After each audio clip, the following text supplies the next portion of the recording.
여호와 하나님이 아담을 깊이 잠들게 하시니 잠들매 그가 그 갈빗대 하나를 취하고 살로 대신 채우시고 여호와 하나님이 아담에게서 취하신 그 갈빗대로 여자를 만드시고.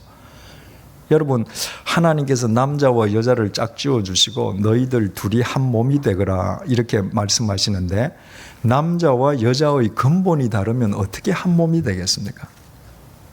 그런데 남자와 여자의 근본이 다르지 않습니다.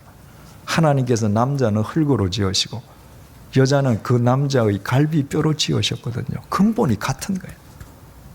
그래서 아브라함은 노종에게 절대로 근본이 다른 가나안 여자는 안 된다. 믿음의 근본이 다르면 안 된다. 근본이 같은 갈비뼈, 그 사람을 가서 찾아와라. 22절, 여호와 하나님이 아담에게서 취하신 그 갈빗대로 여자를 만드시고. 자, 아담은 여기 있습니다. 하나님께서 그 갈빗대를 뽑으셔서요 깊이 잠들게 하셨으니까 요즘 말로 뭐 하신 거예요? 마취하신 거예요. 그죠? 그리고 그 갈빗뼈를 가지고 여기서 여자를 만드셨습니다. 상식적으로 생각하면 누구를 누구에게 데리고 가야 돼요? 남자를 여자에게 데려가야 될 것 같죠? 하나님은 거꾸로입니다. 여자를 남자에게 데리고 가셨습니다. 하나님의 원칙은 남자로 하여금 여자를 향해서 결심하게 하는 것이 아니라 여자로 하여금 남자를 향해서 결심하게 하십니다. 하나님께서 남자를 돕는 배필로 여자를 만드시잖아요. 그죠? 그러니까 여자가 세상의 것으로 남자를 돕느냐, 하나님의 말씀으로 돕느냐에 따라서 인생이 달라지죠. 여자가 남자를 돕는 건 남자만 돕는 게 아니라 여자와 남자가 한 몸이니까 결국은 자기를 돕는 거잖아요. 자기 인생을 완성시키는 것이거든요.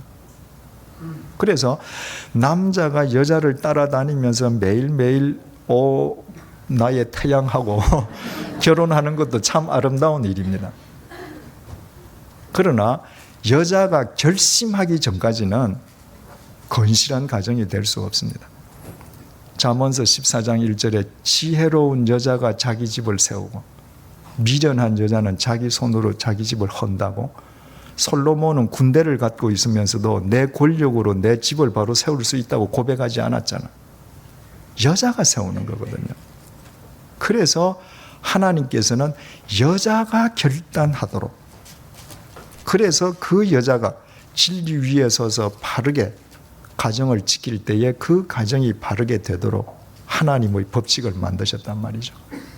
아브라함은 그걸 믿는 거예요.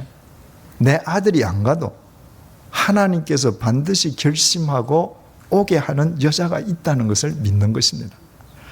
24절 보십시다. 이러므로 남자가 부모를 어떻게 해요?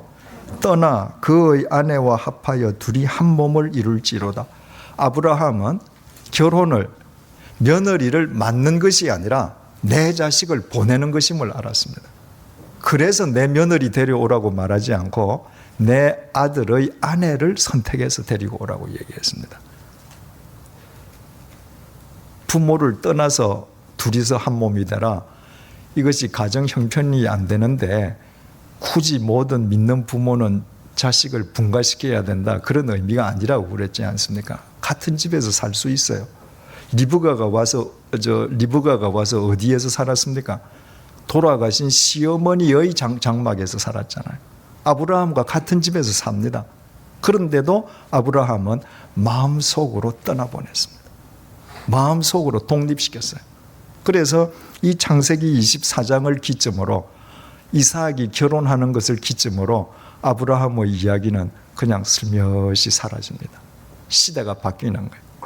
그래서 아브라함은 철저하게 결혼은 내 자식을 내 마음속에서부터 떠나보내어주고 독립시켜주는 것이라는 하나님의 법칙을 알고 있었기 때문에 아브라함은 시아버지지만, 이삭의 아버지지만 그 젊은이들의 인생에 한 번도 장애물이 되거나 걸림돌이 안 되는 것입니다. 그래서